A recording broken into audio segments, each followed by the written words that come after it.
Hello everyone, Dwight Woods, the Jeet Kune Rebel here. Sorry for the delay in getting the broadcast started. I'm still having huge problems connecting to Facebook with the phone, so I wasn't able to do the Facebook Live broadcast. But here we are. This is broadcast number 68, the one about Jeet Kune and the art of individual pursuit. So if you are watching this on Facebook, if I do get it up there, feel free to go ahead and comment on where you're logging in from. Hit the like button and feel free to continue doing so if I say anything insightful or something that with which you agree or disagree. All right, and Facebook will know we're having fun and they will assign algorithmic relevance to what we're doing. All right, so the origin story for today's title, JKD and the Art of Individual Pursuit. So I had another long weekend conversation with my JKD senior, Cass Magda, who pops in every once in a while to check up on me and make sure that I'm putting out only the good stuff when I do these two shows. So very often when Cass and I talk, we go from topic to topic, and that's how we ended up talking about the teaching of Jeet Kune and some of the problems inherent in trying to, as he famously said in I think it was a 1984 or 1985 interview, Cass said, he was talking about Kali simply because that was what they were doing at the seminar, but it's readily applied to JKD also. And he was saying that it's a very intuitive art, and to teach someone his own intuition is not an easy thing, right? So let's start the broadcast with some pre-framing questions, okay? So hit the thumbs up button or the like button or whatever if you agree that we all recognize Jeet Kune as a vehicle for personal growth, right? So if you agree with that, go ahead and hit the like button. Hit it again if you agree that we pretty much recognize Bruce Lee as an autodidact, right? As a self-made man to a certain degree, okay? All right, so now here's the counter question to that. Are there automatic limitations to the efforts of someone who, while pushing himself to be the best, is he suited to, and can he really pass on that attitude of pushing yourself to be the best, of being the best? Can he pass on that attitude or that type of behavior to others, or will that detract from his own personal pursuits, right? So is it possible for someone who's pushing themselves to their own personal limits to pass on that attitude and that behavior to others, right? In other words, could Mike Tyson, for example, could Mike Tyson have been a good boxing coach at the same time that he was training to defend his world champion title, right? If that makes more sense. Because what happens is that a guy who's working really hard at his craft inevitably attracts followers, right? So, and this is what happened to Bruce Lee. But do those followers really want to emulate? Do they really want to do what their leader is doing?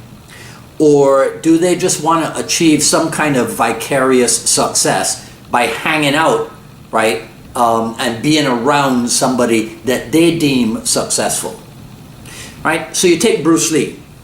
He's committed to everyday training. He has structured his life so that he doesn't have to be encumbered with the mundanities of everyday life, like a 9-to-5 job. He's free to pursue his goals virtually undistracted.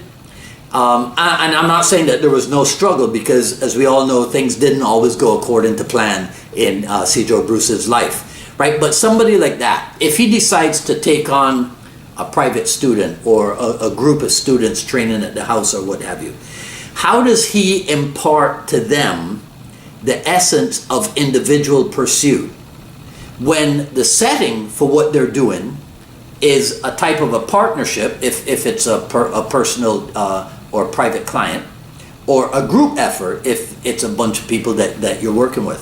So is one possible answer that it is imperative that the students do their own solo training away from the eyes of their teacher, right? Away from the group, away from the private lesson setting. Is it imperative that they realize it's a case of doing not just what your instructor says, but also doing what he does? So in the case of Bruce Lee, it's not just a matter of showing up at the house and following his instructions. It's maybe perhaps acquiring his do it every day approach, right? Which I was thinking that it might be related somewhat to the first stage of like the 3 stages of JKD technique training, you know, the whole synchronization with self thing, right?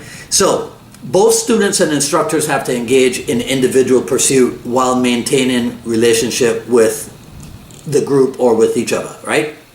I'm framing all of this in the interrogatory because really this is like an extended conversation starter, right, for everybody whose ears get to it. So even if you're part of a JKD training group or a school, you're still beholden to train on your own. Even if you're an instructor, you too are still responsible for your own self-development by maintaining some kind of personal training regimen. I'll always remember Dan Insano saying to me that he never wanted to be the kind of school owner who went after the money, got a big gut, and then died from a heart attack. Right?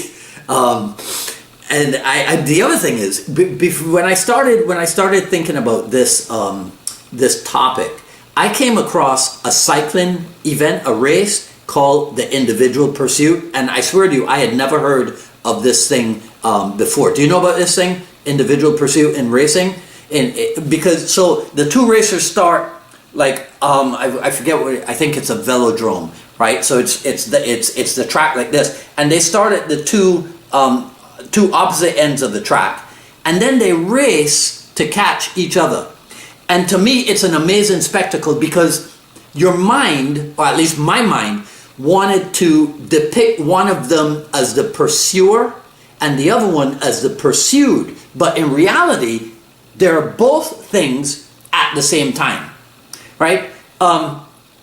So I thought that was kind of a JKD thing because I saw parallels because when JKD guys start teaching their own classes, right? Sometimes it's at their instructor's school. So if you're like a senior student and you get given responsibility for teaching a class, for running a class, you're still a student, but now you're also an instructor, right? Or when maybe they start taking on their own students, right, away from the school, like in a private setting or what have you, but they're still students of that main instructor.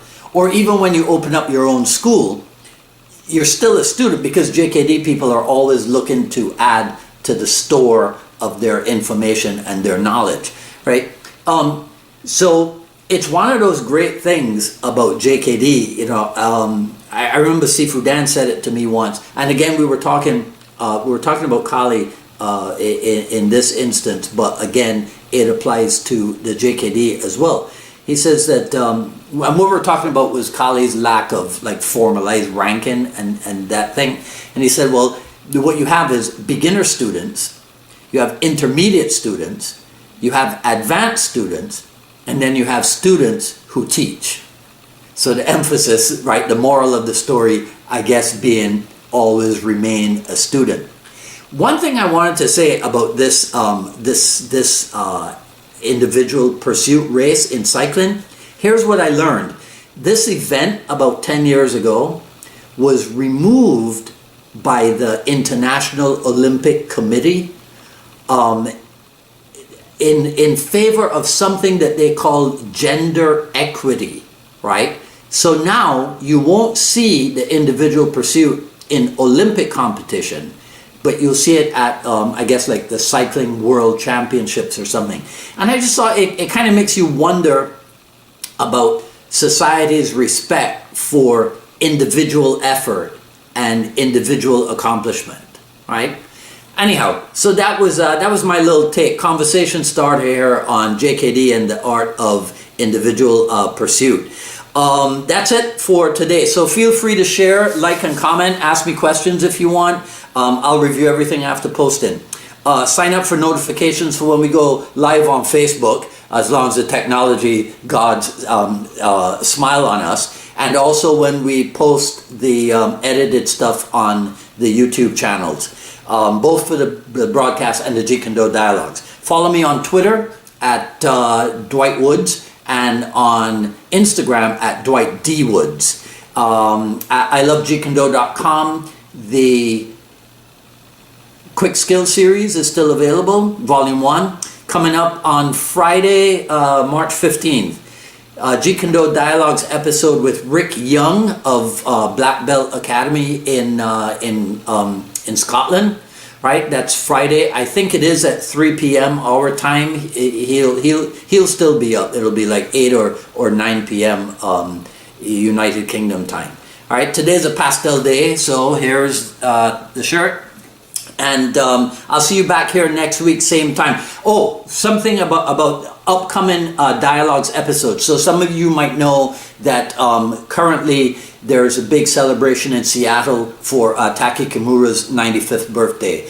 And both Burton Richardson and Chris Kent are attending. And I've reached out to them, and they've kind of agreed to come back on to the JKD Dialogues program and talk about their reflections on this 95th birthday celebration for Taki Kimura. Okay, so we'll see that. All right, so this is Dwight Woods, the Jeet Kune Rebel, signing off. You guys enjoy the rest of your day. Take care.